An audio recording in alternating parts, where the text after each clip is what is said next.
What's up, guys? It's Jonathan Lundy here with the Lundy Group Real Estate Team, here to talk to you about April's numbers. Now, I work in the Joplin, Missouri area and surrounding areas, right? So Joplin, Missouri, Carthage, Carl Junction, Webb City, Neosho, Anderson. Wait a minute, I should have pointed down. Anderson is south. So Anderson, Lamar. I work in the Southwest Missouri area, and we'd be delighted to help you. Have a great team. You can text me, 417-439-7721. We want to help you to buy a home or sell a home. Now let's dive into the numbers. What's going on? I looked at the numbers today to see what was on the market right now. And what I saw was just under 800 active listings that are on the market. So looking at the new listings though, now real quick, we're looking at April's numbers. So I just told you there's about 791, I think, listings on the market as of today. Now the numbers we're going to talk about are actually the numbers from April because we're looking at the whole entire month. So you may hear some different numbers. There's 791 options right now if you want to go buy a home. And let's talk about April. So new listings that hit the market in April were a total of 470 listings. This is actually an increase from last April where we had 440 listings. So we're seeing more new listings hit the market. In fact, when we look at the entire year from January to April, and then looking back January to April last year, we'll see that there's actually been an increase in new listings hitting the market of 8.5%. Can I call that 10? I mean, we've almost had a 10% increase. Now, where we see the greatest saturation is once again in that $100,000 to $400,000 price points. And if we want to really dig deep, we're going to say probably 160 to 400,000 is really where you're seeing the greatest saturation of new listings hitting the market. With the largest price, where the price point we saw the greatest increase, 200 to 250,000, right? So I know I just shrank that. That's where we're seeing the greatest increase in new listings. Now, that's going to translate to active listings, right? What's actually on the market. So let's talk about that. How many active listings are on the market? Well, I just told you what it was for today. But for all of April, we actually saw 1,089 listings, active listings on the market. Now, this is an increase of 15% from last year. 15.1 for those of you who want to know the exact number. Now, when we look back at the year over year, right, January to April, 2024, 2025, we'll see that that increase in active listings is actually 10.5%. So still riding at that 10% number in an increase in active properties from last year. Once again, greatest saturation points really going from about 140,000 up to $400,000 on of the price of the homes that are on the market. Now, and again, where we're seeing the greatest change was in that $160,000 to $180,000 price point, just like we saw in March. We've seen a lot of investors beginning to sell properties.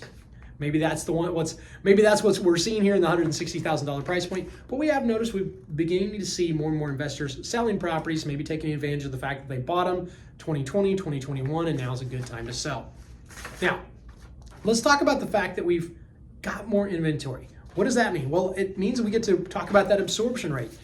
If you remember, absorption rate is a way we measure the market and how much inventory we have, and essentially it just lets us know how many months inventory we have. So the absorption rate is 4.23. What this tells us is we have about just a little over 4 months worth of inventory currently on the market. Now this is an increase. Again, last year, this time we saw 3.82. Once again, even that was probably an increase from the March 2024. Matter of fact, I know it was if you go back and look at our video. The point here is that we're seeing that month's inventory continue to rise. More and more months inventory. We're seeing listings begin to sit just a little bit longer. Days on market has risen. Days on market is now 90. So for April it was 90.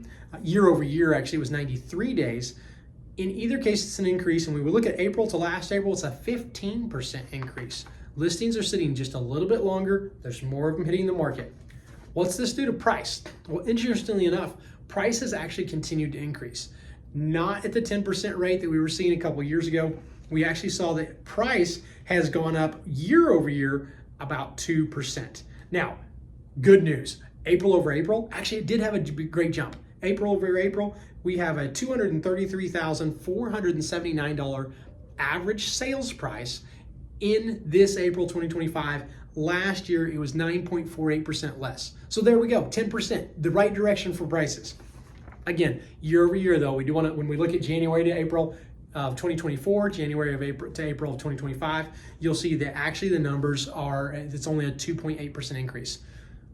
What does this mean? It means the market is still remaining strong. You're still seeing enough demand to push those prices up, and yet you're beginning to see more and more listings again, sitting a little bit longer, being on the market a little bit longer. So average list price, I feel like as you're seeing these new listings come on and they're sitting a little bit longer, that's actually affecting the list price. Where we did see there was, and we've talked about this for probably a year or two, how the list price was like way up here and the sales price was way down here on the average list price, average sales price. We're beginning to see this gap close.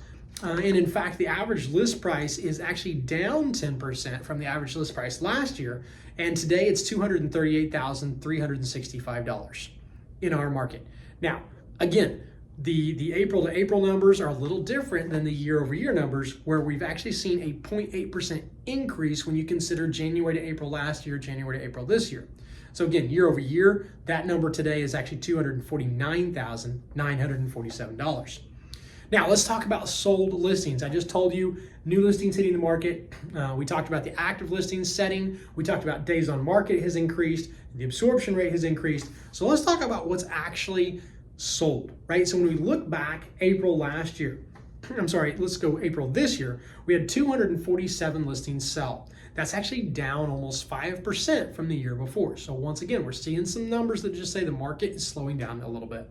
The greatest saturation point where the most listings moved was between 120,000 and 400,000 again. With the most properties, or the highest saturation point rate, 200 to 250,000, we had 44 homes sell in April, which was up actually 22% from last year. Once again, overall, we're seeing days on market rise. We're seeing a little bit less homes sell, more homes sitting, and yet prices still increasing just a little bit. And that's where you're seeing that 250,000. You're seeing more of those sell than last year. Now, the pending listings, and this is pretty much where we're going to finish off, but what's a pending listing? A pending listing is a listing that's gone under contract. We have seen this increase. Again, another good note means that we may be feeling some pressure downward, but the market is still pushing up. Pending listings are more and more going under contract. So in April, we had 330 properties going under contract. And this is up 6%, 6.1% in fact, from last year. Once again, greatest saturation point you're going to see is the $200,000 to $250,000 price points, which had 58 go under contract this last month. Now, a little interesting point, in that specific price point, it actually was a drop of 7.9% from last year. Overall, when we look at a little bit of a greater saturation point, you're going to see, again, from 120,000 to 400,000, that's where you saw the most properties go under contract. Finally, year over year, looking where is our market, January to April from last year, January to April to this year of under contract, we saw an increase of 1.4%. I don't know about you. I don't know what this is telling you. What it tells me is our market is still strong. There is definitely some downward pressure on prices. There's definitely some downward pressure on length, or I should say negative pressure on length of time on market. And at the same time, there's still enough demand that we're still seeing price increases despite that pressure. It's a strong market. I truly think we've got a great market. And if you're looking to buy or sell, we would love to chat with you about it. Hit me up. You've got my number. You can hit me in the comments. Can't wait to talk to you.